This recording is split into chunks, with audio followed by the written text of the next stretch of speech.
Charles III a décidé de remanier certaines traditions honorées par sa mère Elisabeth II, décédée le 8 septembre dernier, rapporte The Sun.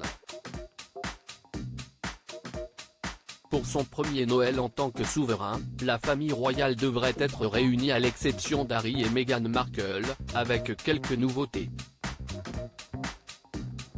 Noël approche à grands pas. Dans un mois, il sera l'heure pour vous réunir avec vos proches autour d'un succulent dîner du réveillon et surtout, de recevoir les cadeaux. Et une chose est sûre, les Windsor ne vont certainement pas échapper à la tradition. Un Noël à la saveur particulière pour la famille royale britannique, célébré pour la première fois depuis 70 ans sans Elisabeth II, décédée le 8 septembre dernier à l'âge vénérable de 96 ans.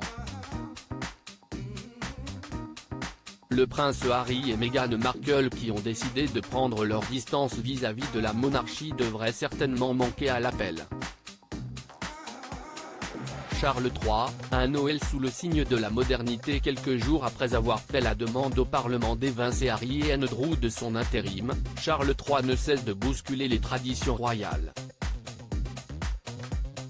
En effet, selon le tabloïd The Sun, Jenny Bond, ex-correspondante royale pour la BBC affirme notamment que certaines traditions de Noël instituées par la défunte Elisabeth II, seront remaniées sous le règne de son fils Charles III, prochainement couronné.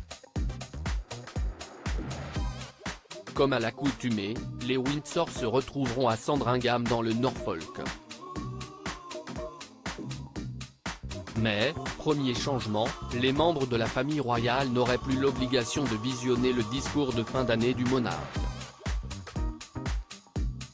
A l'inverse, le monarque souhaite privilégier ce temps en famille pour se remémorer les souvenirs de sa mère.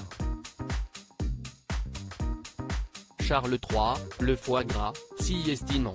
Par ailleurs, alors qu'il l'avait fait interdire dans sa résidence officielle en 2008, Charles III a une nouvelle fois fait part de son dégoût le foie gras. Ce célèbre mets de la gastronomie française ne sera donc pas au rendez-vous sur les tables du réveillon de Noël chez les Windsor. Selon la BBC, l'association PETA a reçu une lettre du secrétariat royal stipulant que le souverain avait donné des instructions pour que le foie gras ne soit pas consommé dans l'ensemble des résidences royales. Une conviction saluée par l'association engagée pour la cause animale.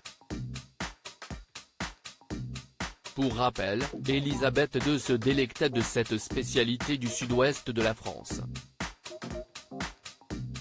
Il était d'ailleurs régulièrement proposé dans les menus de la reine, provoquant le mécontentement de son fils. Certaines traditions coutumières du règne d'Elisabeth II devraient cependant perdurer.